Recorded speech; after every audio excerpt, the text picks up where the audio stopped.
성경을 높이 들고 고백합니다. 높이 듭니다. 저는 예수 믿어 구원받았습니다. 저는 예수 믿어 하나님 자녀 되었습니다. 저는 예수 믿어 천국 백성 되었습니다. 하나님께서 선물로 주신 오늘 하나님 말씀으로 가르침을 받습니다. 눈을 열어 주의 법 안에 있는 놀라운 진리를 보고 깨닫게 하소서. 아멘으로 순종하여 하나님께 영광 돌리는 삶 되게 하소서. 아멘. 그런 삶이 되시기를 축원합니다. 많은 전문가들이 소위 전문을 했다는 대가라는 사람들이 새해에 한국이 별로 안 좋을 거라고 예상을 했습니다. 경제적으로도 더 나빠질 거라고. 여러분, 그런 얘기 듣지 마세요. 언제나 부정적인 예측을 하는 사람이 있고 긍정적인 예측을 하는 사람이 있습니다. 전문가 좋아하시네. 자기들이 뭘 알아? 하나님이 하실 텐데. 아멘. 부정적인 예측을 한 사람들의 얘기를 듣고 부정적인 생각에 사로잡혀서 부정적인 입장에 서면 안 되는 거야. 우리가 이 자리에 있는 거, 2017년의 주인공이 된 거, 이거 하나님이 또 한 번 기회를 주신 것이라는 사실을 믿으시길 바랍니다. 그러므로 새로운 마음으로 새롭게 다시 도전해야 합니다. 따라서 합니다. 하나님께 맡기고 기도하며 기대하며 힘있게 살겠습니다. 아멘. 제가 어젯밤에 잠 잘 잔 사람 같아? 못 잔 사람 같아? 피곤한 사람 같아? 힘이 넘치는 사람 같아? 피곤해요. 그렇지만 똑같아. 내 몸이 피곤해서 아유 피곤해요, 힘들어, 2017년 힘들겠어, 그러는 게 좋아? 이렇게 센 게 좋아? 여러분, 하나님은 우리에게서 들으시는 대로 하신다고 그랬어. 아멘. 힘차게 사십시다. 우리에게 2017년을 주신 거 하나님의 뜻하심에 우리가 포함되어 있는 걸 믿으시길 바랍니다. 예수 믿는 사람에게는 우연이 없습니다. 그냥 어쩌다가도 없습니다. 시편 139편에 주의 눈이 아직 형태를 갖추지 않은 내 몸을 보셨습니다. 내게 정해진 모든 날들이 주의 책 속에 기록되었대. 사도행전 17장에 하나님께서는 한 사람으로부터 세계 모든 인류를 만들어 땅 위에 살게 하셨습니다.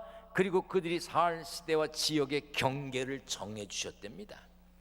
그래서 우리는 이 시간 숨 쉬고 있는 거, 이 자리에 있는 거, 예배 드리는 거, 우리는 헤아리기 어렵지만, 우리는 헤아릴 수 없지만 하나님의 뜻 안에 우리가 포함되어 있다는 증거입니다. 할렐루야. 그러므로 우리는 무슨 일을 하든지 마음을 다하여 누구에게 하듯 하라고요? 죽게 하듯 하고 사람에게 하듯 하지 말아야 합니다. 먹든지 마시든지 무엇을 하든지 다 하나님의 영광을 위해 해야 합니다.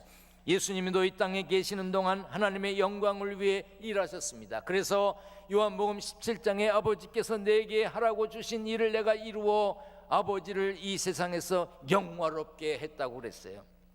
이 땅에 오신 예수님은 십자가를 지심으로 하나님의 뜻을 이루셨고 하나님을 영화롭게 했습니다. 우리도 하나님께 감사하며 맡겨주신 사명을 잘 감당하면 하나님께 영광이 된다는 사실을 믿고 말씀에 순종해야 합니다. 세상 그 무엇도 우리를 완전하게 만족시킬 수가 없습니다. 높은 자리에 올라가면 만족합니까? 거기보다 더 높은 자리에 올라가고 싶은 게 사람 마음이에요. 힘 있으면 완전히 만족합니까? 아니죠. 더 센 힘을 얻고 싶은 게 사람의 욕심입니다. 아무리 막대한 부를 누려도요, 만족이 있나요? 주머니에 돈 있는 걸로 만족하세요? 어떤 분이 그러시대. 10,000원만 있으면 전철 타고 온양 가서 온천하고 밥 먹고 영화 한 편 보고 오는데 충분하대. 그러면 10,000원만 있으면 만족해요? 난 50,000원이 좋아. 아니, 수표로 10만 원이 좋아. 0이 많을수록 좋아. 여러분 만족이 있어요? 다이아몬드 반지 낀 사람 그거보다 더 큰 거 있으면 좋지 않겠어요? 나는 왜 돌덩어리에 돈 들이는지 모르는 사람이야. 아니, 이해가 안 돼. 왜 그 돌에다가 돈을 들일까? 그래도 누가 주면 받아.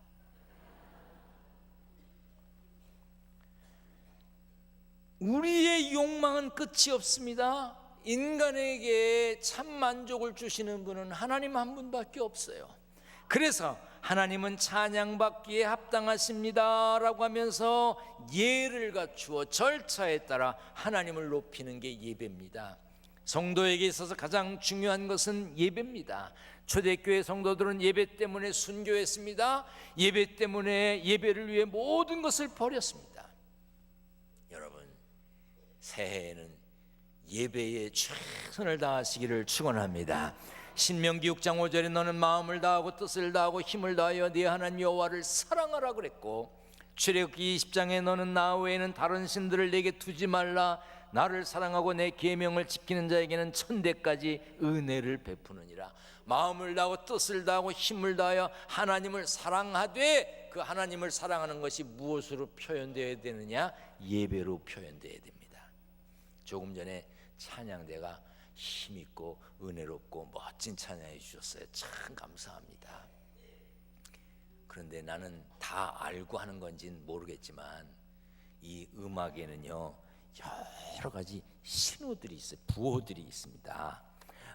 작곡가가 곡을 만들면서 여기선 이렇게 불러라, 여기선 이렇게 해야 된다, 그런 이제 거기 표시를 해놨어요.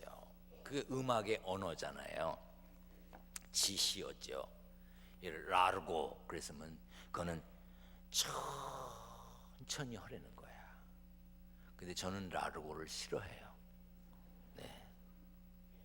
또 뭐 알레그로 그러면 빠르게 하는 거야. 또 뭐 비바체 그러면 활발하게 하라는 거. 포르테 그러면 뭐예요? 세게. 또 피아노시모 그러면 매우 여리게. 뭐 이런 게 있어. 나도 잘 몰라. 그냥 하는 거예요. 하여튼 이런 게 있는데 이게 1000개나 된대. 1000개 이상이래요. 그러니 음악을 하는 사람들은 이거 보통 머리로 하는 게 아니에요. 음악을 잘하는 사람들은요 머리가 뛰어나대요. 머리가 나쁜 사람은 그런 부호를 외우지도 못해. 음악 잘하는 사람은 그래서 천재들이야 대부분이. 그런데 작곡가가 그렇게 표현해 놨는데 연주하는 사람이 자기 마음대로 하면 곡이 엉망이 되는 거예요. 오늘 찬양이 어땠어요? 멋있었지요? 하나님도 영광 받으셨겠지만 우리도 막 가슴이 벌렁벌렁하게 은혜가 되잖아요. 이게 뭐냐? 악보대로 지휘자가 시키는 대로 했다는 얘기야. 여기 어떤 사람이 뭐 꼭 이대로 해야 돼? 그리고 여기서 삑 하면 엉망이 됐을 거예요. 곡을 망쳤을 겁니다. 예배도 마찬가지입니다. 예배라는 음악의 작곡자는 하나님이셔요. 그러므로 우리는 하나님의 뜻에 맞게 예배드려야 합니다. 그런데 고린도 교회는 그렇지 못했어요. 예배가 무질서했습니다. 예배의 품위가 떨어졌어요. 고린도전서 14장 26절에 보면 너희가 모일 때 각각 찬송시도 있고 가르치는 말씀도 있고 계시도 있고 방언도 있고 통역함도 있었다고 그랬어요. 예배니까 찬송도 있고 말씀도 있고 기도도 있고 뭐 다 있었는데 한 가지 전제가 필요한 것이 있었는데 그게 뭐냐? 모든 것을 덕을 세우기 위하여 하라고 했어요. 덕이 되지 않으면 소용이 없다는 것입니다. 고린도 교회는 은사가 많았습니다. 은사는 은혜의 선물이지요. 고린도전서 1장에 보면 너희가 그 안에서 모든 일 곧 모든 언변과 모든 지식의 풍족함으로 너희가 모든 은사의 부족함이 없이 우리 주 예수 그리스도의 나타나심을 기다림이라고 그랬어요. 모든 말하는 것과 지식이 풍족했습니다. 은사도 부족함이 없었습니다. 그런데 서로 자기가 받은 은사를 자랑하기에 급급했어요. 하나님의 영광을 위해서 은사를 쓰는 것이 아니라 자기 자랑하기 위해서, 자기 영광을 위해서 했어요. 방언을 받은 사람은 방언으로 기도해도 덕을 끼쳐야 되는데 아마 예배 시간에 막 방언으로 기도했던 모양이에요. 자기는 좋았을지 모르지만 다른 사람에게 덕이 안 됐어. 그래서 뭐라 그러냐, 만일 누가 방언으로 말하거든 두 사람이나 많아야 세 사람이 차례를 따라하고 한 사람이 통역할 것이요, 만일 통역하는 자가 없으면 교회에서는 어떻게 하라고? 잠잠하라고, 자기와 하나님께 말할 것이라고 했습니다. 말씀을 가르치는 것도 서로 하려고 그랬던 모양이에요. 그러니 예배가 엉망이 됐지. 그러니까 바울이 뭐라 그러냐, 예언하는 자는 둘이나 셋이나 말하고 다른 이들은 분별할 것이요, 만일 곁에 앉아있는 다른 이에게 계시가 있으면 먼저 하는 자는 잠잠할지니라. 질서에 따라 해야 된다 이거예요. 이렇듯 은사를 허영과 자랑으로 삼고 무질서와 혼돈을 야기했던 성도들을 책망했어요. 제가 우리 교회에서 부흥회 할 때는 대표기도 없이 그냥 통성기도하고 부흥회를 합니다. 말씀을 듣지요. 근데 다른 교회 제가 부흥회 강사로 나가보면 꼭 대표기도가 있어. 거의 대부분의 교회들이 부흥회 때 대표기도를 해요. 그럼 대표기도라는 거는 그날 참석한 모든 사람들을 대표해서 기도하는 거잖아요. 그러니까 우리들 다 모였으니 은혜 받게 하시고 강사님에게 능력 달라고 그러고 간단하게 기도하면 설교를 제가 초청받아 갔으니까 제가 할 거잖아요. 그런데 대표 기도하는 사람이 설교를 다 해. 자기가 내가 할 얘기를 다 해버려. 그럼 나 뒤에 앉아서 난 왜 불렀나 싶어요. 그런가 하면 하나님, 우리 목사님은 이런 생각을 가지셔야 되고 이런 일을 하셔야 되는데 부족하니 채워달라고 소위 말하는 목사를 막 기도로 까. 교회의 방향이 이리 가야 되는데 저리 가고 있다고 하나님 깨달라고 뭐 하는 건지 몰라.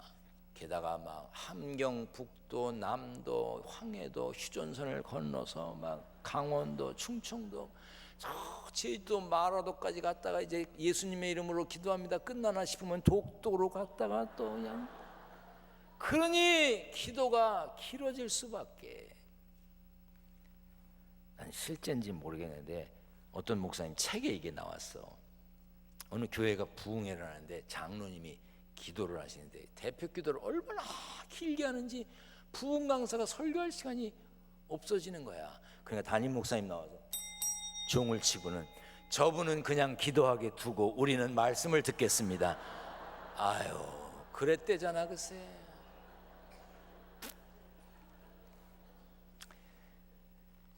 고린도전서 14장 33절에 하나님은 무질서의 하나님이 아니시오 오직 화평의 하나님이시니라. 무질서하고 교회의 화평을 깨는 예배 하나님이 기뻐하시지 않습니다. 오늘 본문에 뭐라 그랬어요? 모든 것을 어떻게 하라고? 품위 있게 하고 질서 있게 하라고 했습니다. 품위는 정중한, 바른, 공손함, 뭐뭐다운 의미가 있어요. 사람이 갖춰야 될 위엄과 기품과 교양을 말합니다. 그렇기 때문에요, 품위를 지키려면요 어렵습니다. 여러분 지금요 품위 있게 앉아 계신 거 맞죠? 좀 허리를 펴고 품위 있게 앉아 계세요. 찬양대 찬양을 할 때도요 좀 품위 있게 하세요. 이 품위가 그런데 쉽지가 않아요. 제가 새벽 2시에 집에 갔어요. 조금 자는 척하다가 일어났어요. 새벽 4시 반 좀 지나서. 그런데 거울을 보니까 까치집이 젖어 있어. 그냥 손으로 대충 이렇게 하고 나오지 못하고 품위 있게 강단에 서야 되잖아. 이게 품위 있으려니까 어렵네. 어려워요. 여러분 품위를 지키는 거 어렵습니다. 예수 믿는 우리는요 우리 스스로 세상 삶에서도 품위를 지켜야 되지만 우리의 예배가 품위 있고 질서 있어야 합니다. 우리가 먼저 예배의 품격을 높여야 됩니다. 언젠가 기둥교회 예배자의 10가지 수칙이라는 것을 나눠드렸어요. 주보에도 냈고 여기저기 붙어있기도 합니다. 우리 한번 같이 읽어보겠습니다. 1번부터 시작. 늦어도 예배 시작 10분 전에 도착합니다. 자 보세요. 예배 시작 10분 전에 오라는 얘기가 아니라 늦어도 그때까지는 오란 얘기야. 2번부터 끝까지 읽습니다. 시작. 단정해야 합니다. 미소로 할렐루야 인사합니다. 성경을 가지고 옵니다. 휴대전화는 꺼둡니다. 기도하며 준비합니다. 큰 소리로 찬송합니다. 말씀에 집중합니다. 정성껏 헌금합니다. 승리하세요 하며 평안히 돌아간다. 요한복음 4장에 보면요, 아버지께 참되게 예배하는 자들은 영과 진리로 예배할 때가 오나니 곧 이때라. 아버지께서는 자기에게 이렇게 예배하는 자를 찾으신다. 하나님이 예배하는 자를 찾으신다고 그랬고, 우리는 하나님을 만나야 되니 예배하는 자리에 품위 있게 와야 하는 것이지요. 2017년 품위 있는 삶의 주인공이 되시기를 바랍니다. 하나님께 품위 있는 예배를 드려야 합니다. 이를 위해서는 잘 준비된 예배가 돼야 합니다. 품위 있는 삶 쉬운 일이 아니라 그랬어요. 그러나 2017년 품위 있게 사십시다. 따라서 합니다. 품위 있게. 아멘. 말을 하든지 행동을 하든지 누구를 만나 얼굴을 보여주든지 품위 있게, 격조 있게 예배를 드려도 품위 있게. 따라서 합니다. 품위 있게. 여러분들의 삶이 품위 있는 삶의 주인공이 되시기를 축원합니다. 축원합니다.